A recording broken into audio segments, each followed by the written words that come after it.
Hello friends, welcome to Young Wisdom. If you are new to this channel, my name is Tiling Choli Sangdam, and in this channel I talk about philosophy, psychology and religion related topics.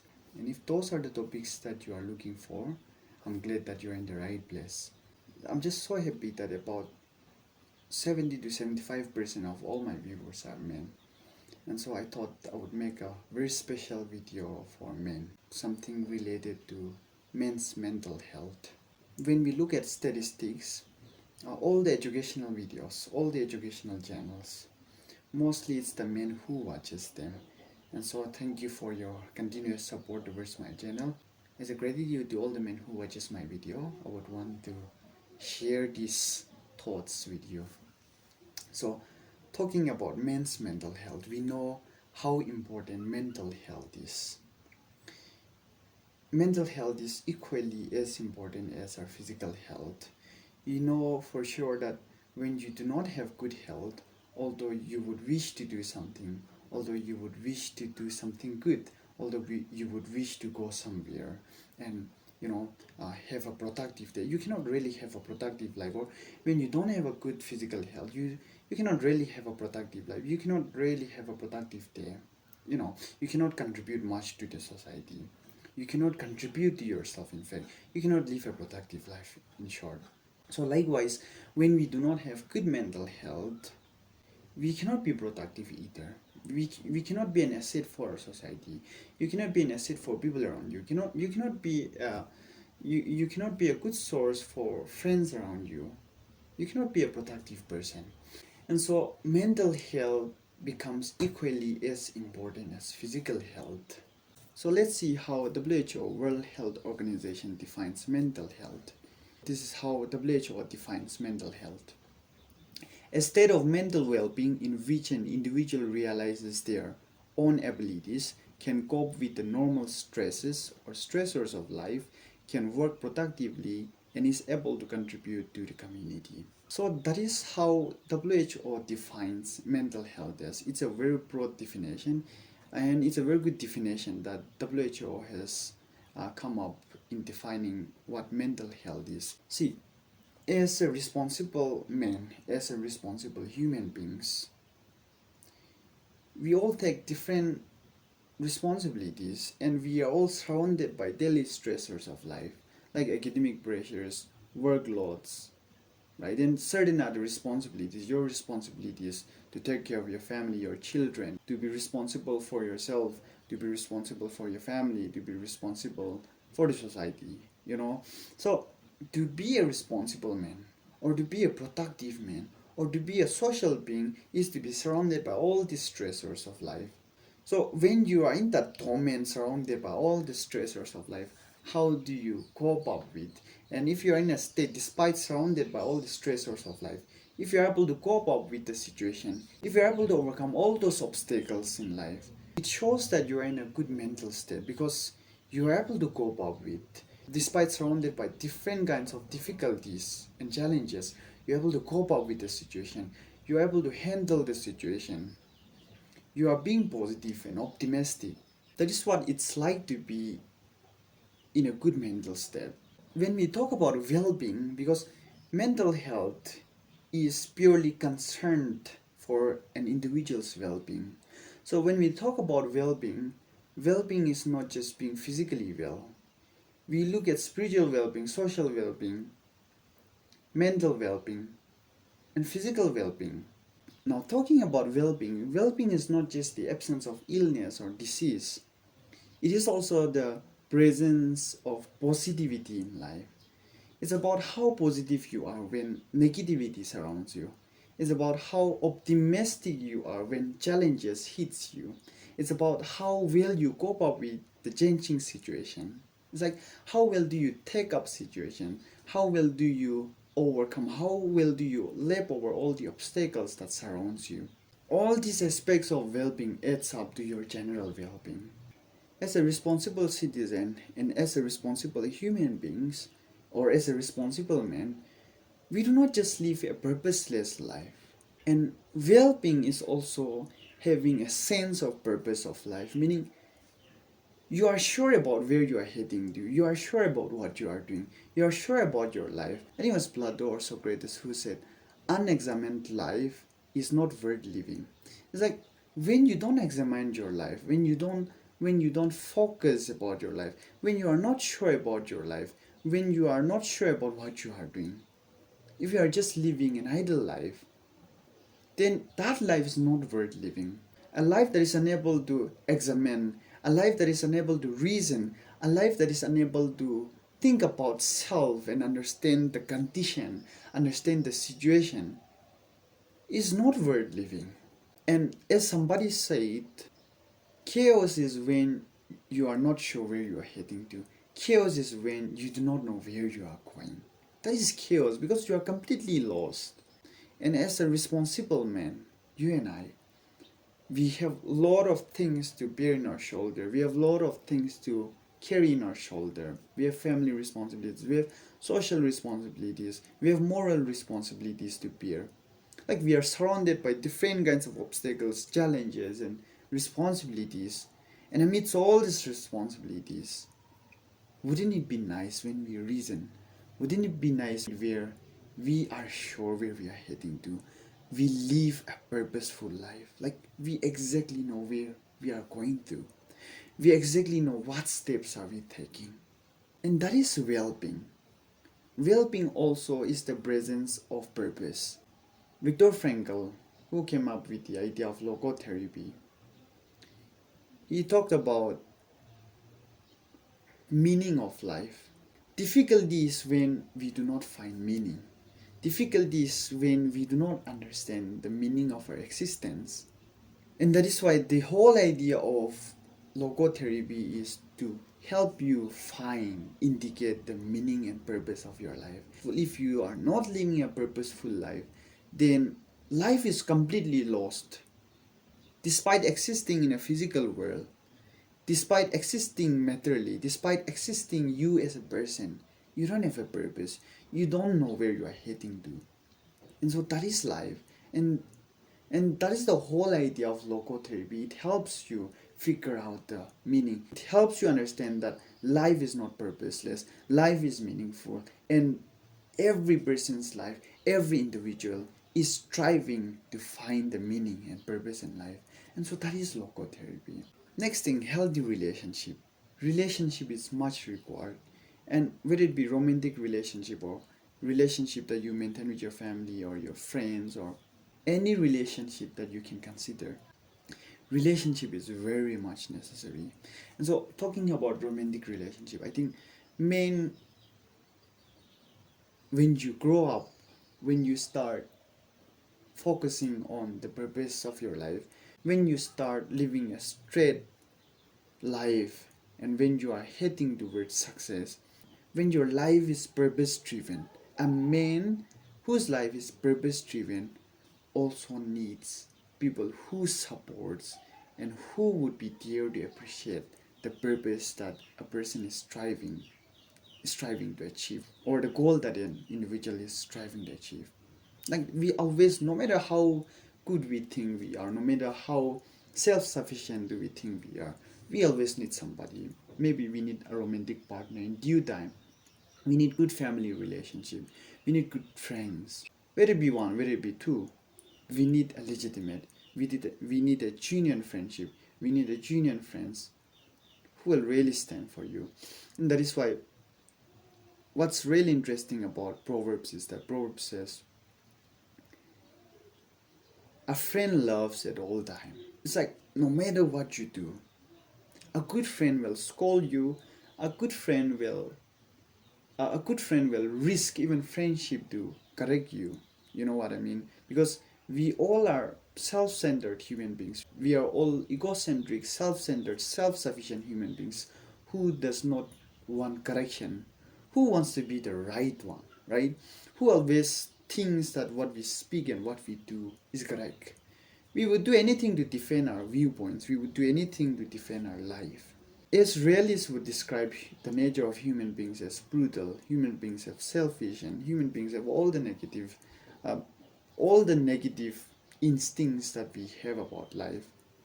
So that is the realist perspective of the nature of human beings. So it is true to some extent, because we are in a way self-sufficient, we are in a way self-reliant, we are in a way self-centered, and we are all sinners, and therefore we all want to be the right one.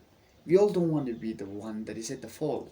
When that's one side of the nature of human beings, we all need a good friend. We all need somebody who stands for you. Stands for you. And when I say stands for you, I want to make this sure that a person who tells you that you are wrong when you're actually wrong, and not supports you and not stands for you even when you are wrong. A person who tells you that you are wrong when you are really wrong, when everybody tells you that you are right and you are actually wrong, that friend tells you that you are wrong. And a friend who loves you, a friend loves at all times. That friend will stand for you even when everybody turns from you. Because the person knows that you are right. The person knows that what you are doing is truthful, and therefore that friend supports you no matter what. The very verse follows, a friend loves at all times, and a brother is born for adversity. You see, whenever you have difficult times, it's your brother, it's your biological brother, or it's somebody who is really close to you as a brother or a sibling that really stands for you in bad times. We all spend our good times, we all spend happy moments, we all celebrate happy moments, we all celebrate success, we all celebrate good times with our friends. But in bad times, in the times of sorrow, in the times of difficulty, in the times of adversity, it's your brother who stands for you. And therefore Bible clearly mentioned a friend loves at all time, which is followed by a brother is born for adversity, which is brilliant, which is the verse that I love, which I think that there's a big philosophy and meaning that is rooted inside the surface of that verse. I want to bring a biblical story. Elijah, when we read the story of Elijah, Elijah was the one true prophet. He was placed in a city or in a place where the city was filled with false prophets, and Elijah was the true prophet. Elijah stood against all the false prophets, and after a major victory over all the false prophets, Elijah receives a death threat from the queen Jezebel. So he hides, he goes around in the wilderness, and he prays to God. At a point he realized that he's not been enough, he's not as good as his ancestors. He thinks that he's not as good as the people before him, the prophets before him. Elijah thinks that he's not been enough in the service of God. He's not been enough as a prophet. And that's the time where he takes all his bitterness to God. And God gives comfort to Elijah. So at point of time, no matter how brave do we think we are men, and when I talk about men's mental health, I am not trying to say that men are weak. Men are not weak. But despite the bravery that men possess, despite the responsibilities that men holds, men are also equally fragile in some ways. Men are also equally vulnerable, and vulnerable, by the way, is not a state of weakness. Vulnerability is not weakness. Vulnerability is the purest side of man, because in your state of vulnerability you show who you actually are. You are not swayed by all the strength, you are not swayed by all of your bravery, you are not swayed by all the responsibilities, but at point every great man has its breaking point. So at that time, we need somebody that we want to look up to. We need somebody that we want to look up to. And here's what I want every man to remember. In your weakest moment, at your worst step, don't focus on yourself. Because when you focus on yourself, you will only see your weakness. You will only see how bad you are, how horrible you are, how miserable you are, how pathetic you are. You will never see a good side about you because you are looking at yourself through the lens of weakness, through the lens of difficulty. Instead, why not you look up to somebody? Is it God, your family, your friends, your romantic partner, the person that you really love, the person that you would stake your life for? You will risk your life, you will risk everything for that person. And when you look up to the person, you will see that person worthy, you will see that person precious. And when you see that person precious to you, your life would also be precious. You would also see your life precious. That is why in the worst moments of your life, that is why in the weakest moment of your life, do not focus at yourself, but instead focus onto somebody who you think is living a life that is worth living. Not everybody goes to psychiatrists to diagnose our illness, mental illness, or not everybody goes to the doctor, or not everybody goes to the psychologist uh, to diagnose our mental illness, or if we have any disorders, mental disorders. How do we identify any mental disorders if we have any? There are 4 Ds that are generally used criteria to help us identify if any behavior or psychological pattern that might indicate mental disorder. So, first D is deviance. When we talk about deviance, any behavioral pattern or any habits or any irrational thoughts or any actions that deviates us from general society or cultural norms, which is acceptable for everybody. You act in a way, or you speak, or you think in a way, things that are not acceptable to the general social or cultural norms. Like you deviate yourself, your actions, your thoughts, your behaviors, your habits deviates from the general society or deviates from the surrounding that you are in. So deviance is first D that helps you indicate mental disorder. Second, distress. It's emotional instability. It's the emotional disturbance that you have. You know, you are angry all the time, you're upset all the time, or you are happy all the time with no good reason, like which are questionable. So when you have emotional instability, you are not happy when you are supposed to be happy. You are upset all the time despite good things happening to your life. You know, when there are emotional disturbances or when there are emotional instability like this, that is also another sign of mental disorder. Next D is dysfunction. Dysfunction is any impairment, any perceptual impairment, or any emotional impairment, or any behavioral impairment.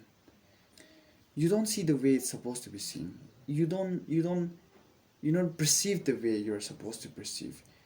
You don't you don't reason, or you don't think the way you're supposed to think and reason and question. So dysfunction is the third D that would help you indicate any mental disorder. Fourth D, danger or dangerousness. When you cause harm to yourself, when you cause harm to others, whether it be through verbal abuse, whether it be through action, when you are a threat to yourself and when you are a threat to others. So if you cause any threat to others, if you cause any threat to yourself, if you put your life in danger and puts others' life in danger, that kind of actions, that kind of irrational thoughts is another sign of having mental disorder.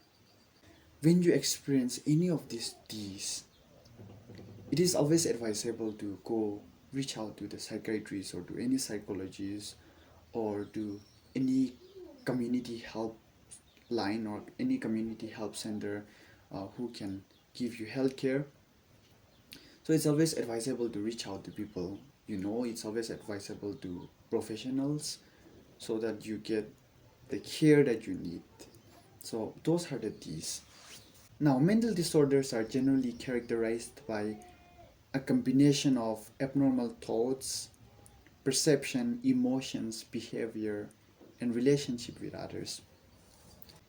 When you have therapy session following cognitive behavioral therapy, the therapist would always help you identify what is wrong with your thoughts. Because as philosophers like Plato and Epictetus would suggest that any difficulties that you face is not because of the event, but it's because of how you think about the event, how you interpret the event. So all to do with your thoughts. It's the irrational thoughts, it's your overthinking, it's all of your unreasonable thoughts that disturbs you, that puts you in trouble. And therefore, if there is one thing that needs to be fixed first, it's your mind that needs to be fixed first. Any sign of mental illness or disorder is when you have irrational thoughts, when you have perceptual issues, when you have emotional instabilities, when you have a deviance in your behaviors and actions and your thoughts and your words, and when there is an issue with your relationship. Because when you have any mental illness or when you have any mental disorder, you don't have the regular relationship with people. You don't have a sound relationship with your romantic partner. You don't have a sound relationship with your family. You don't have a sound relationship with your siblings. You don't have a sound relationship with people around you. You don't contribute well to the society. You are unable to maintain a good relationship with your romantic partner and to the people you love and people who surround you and the society that you are in. It surely shows that there are some things to be treated. I want to bring up one biblical story and one story of Arjuna and Krishna. First, Arjuna and Krishna.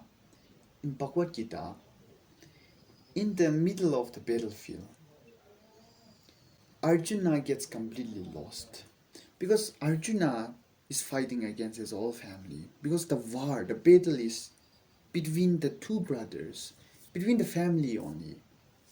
It's just between the family, and Arjuna is completely lost. Like, why would I kill my brothers? And why would we have this amount of bloodshed? Why would we have this violence, killing, like brutal killing, and all this bloodshed just for territory? Like, fight for territory.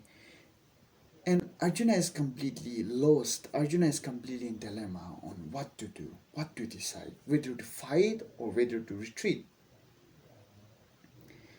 And so, in that state of confusion, what Arjuna does is he seeks wisdom from Sri Krishna.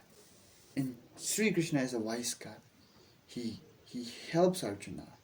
He scolds Arjuna, in fact.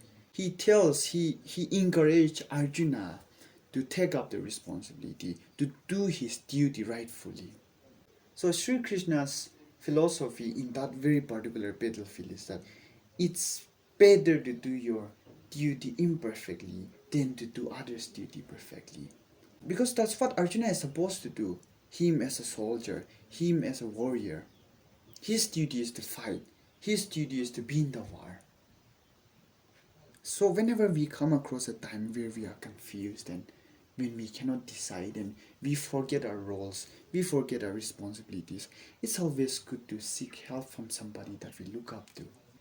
You pray or you meditate or you go to a pastor friend or you go to a priest or you go to anybody that you look up to, a teacher, a psychologist, a psychiatrist, whoever that you look up to, a friend, a romantic partner, whosoever.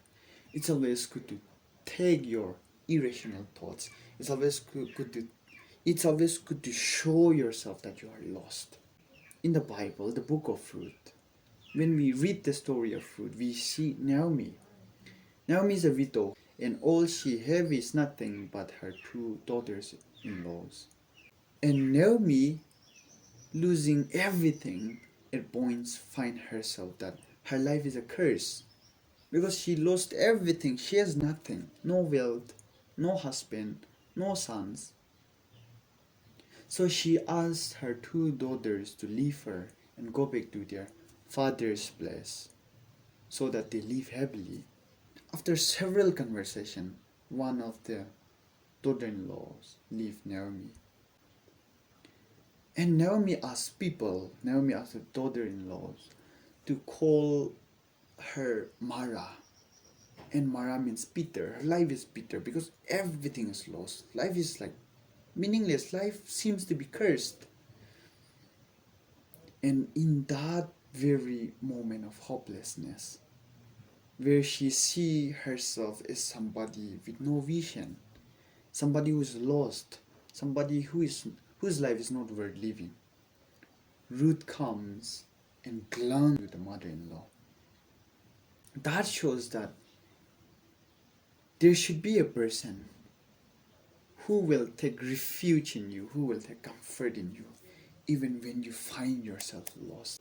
And that is why having a good relationship with people, having a good relationship with your romantic partner, having a good relationship with your husband or wife or your good friend, it's always very important. And so I would encourage all the men to be brave, all the men to be responsible as you are, all the men to be, because we are all morally burdened, we are all socially burdened, we all take up different kinds of responsibilities. You are responsible to bring food to the table, you are responsible to take your family forward, you are responsible to educate your children, you are responsible to live a life that contributes to the society, that is an asset to the society, that is an asset to your family. When it comes to parenting, it's always the woman who gives the best care to the child. But when it comes to protection, but when it comes to taking up responsibilities, evolutionarily speaking, it's always the man who takes up the responsibilities like that.